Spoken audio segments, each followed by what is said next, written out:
இன்றைக்கி நம்ம fruit custard எப்படி பண்ணுறதுன்னு பார்க்கலாம். அதுக்கு தேவையான பொருட்கள் 3 spoon custard powder, 3 spoon sugar, 2 spoon fresh cream, கொஞ்சம் குங்குமப்பூ, அப்புறம் 1/2 லிட்டர் பால். இப்போ நம்ம 1/2 லிட்டர் பால் எடுத்துருக்கோம். அது சூடாகிறதுக்கு முன்னாடியே கொஞ்சம் குங்குமப்பூ எடுத்து வச்சுருக்கோம்ல, அதை போட்டு மிக்ஸ் பண்ணிக்கோங்க. அப்போ அதோட நமக்கு கலர் கொஞ்சம் நல்லா கிடைக்கும். நெக்ஸ்ட் நம்ம எடுத்து வச்சுருக்க ஃப்ரெஷ் க்ரீமை பால் ஹீட் ஆகிறதுக்கு முன்னாடியே ஆட் பண்ணி மிக்ஸ் பண்ணணும். கட்டி இல்லாமல் பார்க்கணும், அப்போ தான் நல்லாயிருக்கும். இது நல்லா மிக்ஸ் பண்ணிகிட்டே இருங்க, ஸோ தட் அது அடியில் பிடிக்காமல் இருக்கும். இவ்வளோ நேரம் நான் ஸ்லோவில் தான் வச்சுருந்தேன். இப்போது நான் அடுப்பு கொஞ்சம் ஸ்பீடு எடுப்பேன்.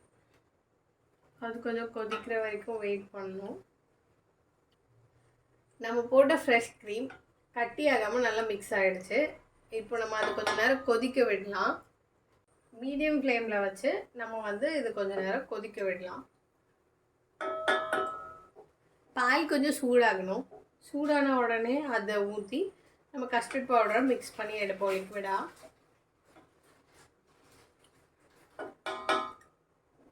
கொஞ்சம் சூடாகிடுச்சு.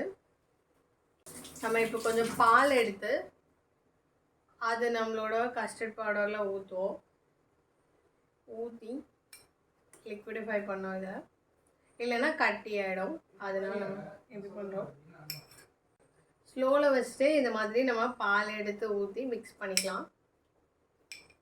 கட்டி இல்லாமல் மிக்ஸ் பண்ணணும். லிக்விட் ஆன உடனே அதை எடுத்து நம்ம அதில் ஊற்றிக்கலாம்.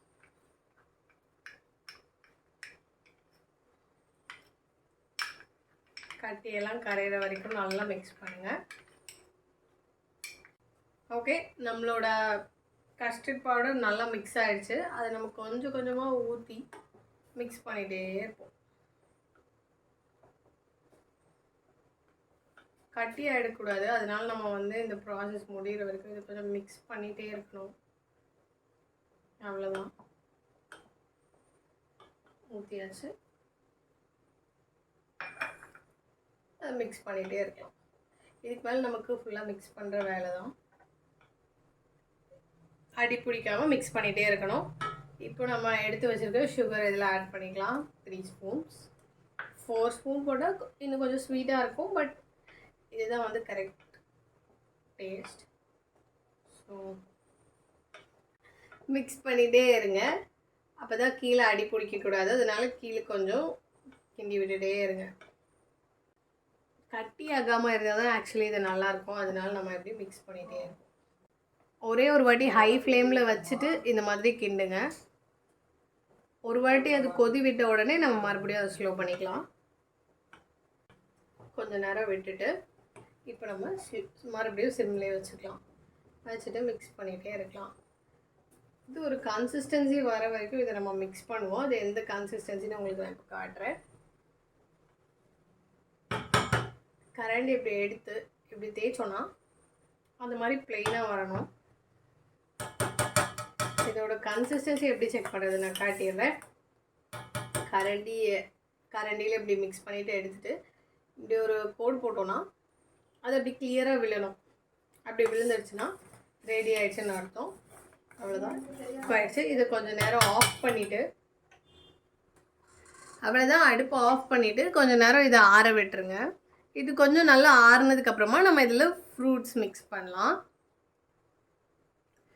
இப்போது நான் கொஞ்சம் பனானா, ஆப்பிள், அப்புறம் போம்கிரானட்லாம் சின்ன சின்னதாக கட் பண்ணி வச்சுருக்கேன். அது எல்லாத்தையும் ஆட் பண்ணிக்கிறேன்.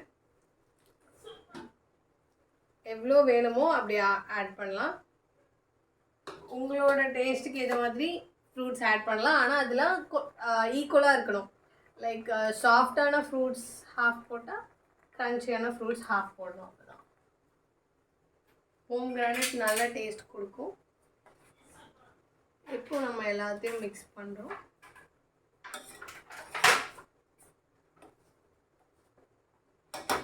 ஓகே, இன்னும் கொஞ்சம் ஃப்ரூட்ஸ் ஆட் பண்ணலாம். ஸோ நான் ஆட் பண்ணிக்கிறேன்.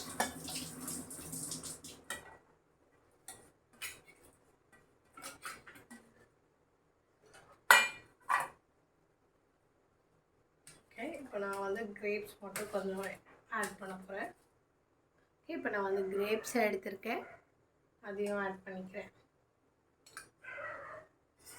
அவ்வளோதான், நம்மளோட ஃப்ரூட் காஸ்டர்ட் ரெடி. இப்போ இதை வந்து 4 hours மினிமம் ரெஃப்ரிஜரேட் பண்ணணும். அதுக்கப்புறம் எடுத்து சாப்பிட்டா சூப்பராக இருக்கும். 4 hours ஃப்ரிட்ஜில் வச்சு எடுத்தாச்சு. இதுதான் பர்ஃபெக்ட் கன்சிஸ்டன்சி.